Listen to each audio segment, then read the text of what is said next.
Continuando con el tema de electricidad.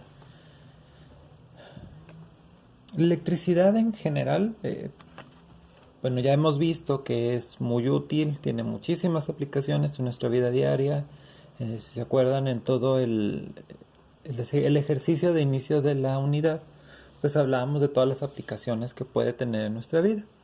Electrodomésticos para generar imágenes en las televisiones, para hacer funcionar motores, o sea, de una aplicación muy amplia, pero también puede llegar a ser muy peligrosa. Ustedes ya también ya lo saben, no se los tengo que decir, no son niños chiquitos. Pero ya hablando de números, ya hemos estado viendo los términos justamente de voltaje y de amperaje. Entonces, cuando hablamos de voltaje, el cuerpo humano aproximadamente puede resistir unos 60 volts. Mientras que cuando hablamos de amperaje, puede resistir unos 4 amperes.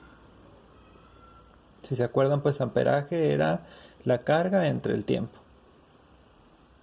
Mientras que el voltaje pues tiene que ver con cuánta energía se requiere eh, para hacer pasar cierta cantidad de carga por un cuerpo. Cuando hablamos de la naturaleza en general, por ejemplo, los rayos en las tormentas eléctricas, los truenos, los relámpagos, son tan grandes, o sea, tienen tanta energía que pueden alcanzar 300.000 volts y aproximadamente 200.000 amperes. Entonces, si se fijan, es una cantidad enorme, enorme de carga. Y sin embargo, hay gente que sobrevive a una descarga de ese tipo. Ya me había preguntado por ahí, creo que Víctor, y hablábamos de que depende de, o sea, la sobrevivencia de una persona después de ser golpeada por un rayo tiene que ver con cómo se mueve a través de su cuerpo la electricidad. Si tiene una forma fácil de salir, puede no generar un daño tan grande, pero si se queda estancada o tiene más resistencia a fluir, es cuando va a provocar más daños. Y justamente les hablo de esto porque es un término que vamos a estar utilizando ahorita, que es la resistencia.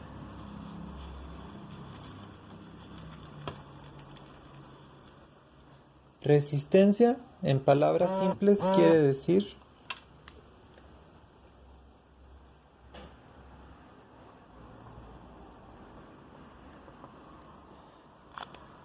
la propiedad o la característica de un objeto, es decir, la propiedad de impedir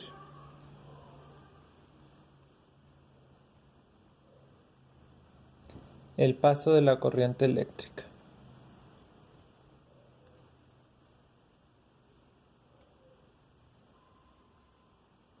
De la corriente eléctrica. Entonces, la resistencia es un concepto muy importante porque es, por ejemplo, cómo se creó la bombilla eléctrica, el foco incandescente. Tenemos un circuito completo por el que fluye la electricidad y luego, como ya habíamos visto en clase, pues tenemos ese pequeño filamento aquí. Y ese pequeño filamento no es otra cosa más que una resistencia. Es un material específico que se estudió y se fue perfeccionando que impide el paso de la corriente eléctrica.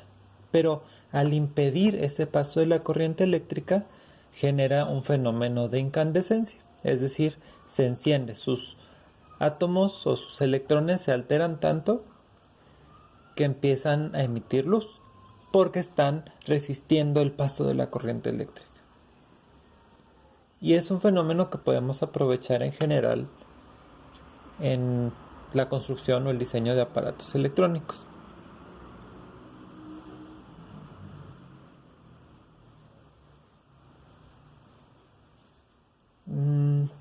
creo que por el momento sería todo, porque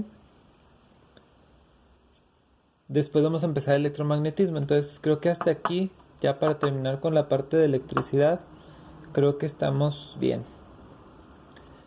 Para reforzar los conocimientos que hemos visto desde antes de salir hasta ahorita, hay que hacer por favor las páginas del cuadernillo de evidencias.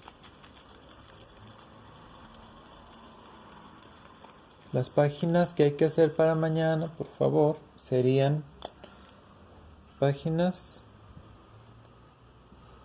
35 y 36. Tarea del cuadernillo. Si quieren, nada más para resumir así rápido, veíamos, luego cuando empezamos veíamos que la corriente eléctrica era generada por electrones que se mueven, electrones que siempre están ahí libres moviéndose, pero hay que hacerlos moverse en una sola dirección para que generen la corriente eléctrica. Cuando generamos ese movimiento en una sola dirección, creando dos polos, uno positivo y uno negativo, es cuando vamos a poder obtener voltaje, es decir, es ese paso continuo que genera energía o que requiere, genera energía. Y podemos medir cuánta energía genera a través de los amperes. No directamente, porque ya hemos visto que la energía utiliza como unidad los joules, pero el ampere, la intensidad de la corriente eléctrica, pues está un poquito relacionada porque tiene que ver con la carga en coulombs por el tiempo. Entonces sabemos que a mayor amperaje se necesita más energía. ¿Y cómo podemos saber que si hay energía moviéndose a través de esa corriente eléctrica? Pues por medio de las resistencias. Porque cuando ponemos una resistencia en el medio, esa resistencia va a alterarse de cierta forma. Puede ser de forma incandescente o puede ser, por ejemplo, cuando truena un fusible en la casa, es porque la resistencia que tienen adentro los fusibles llegó a su límite de la energía que puede resistir o que puede detener o frenar, y entonces truena para no crear un problema dentro de la casa, o sea, para que no entre demasiada energía a la casa. Mejor se rompe y evita un accidente. Entonces también podemos utilizar las resistencias como una forma de protección ante una descarga eléctrica, porque como vimos, las descargas eléctricas pueden ser muy grandes en cuanto a voltaje y en cuanto a amperaje. Entonces para mañana, por favor, esas páginas del cuadernillo.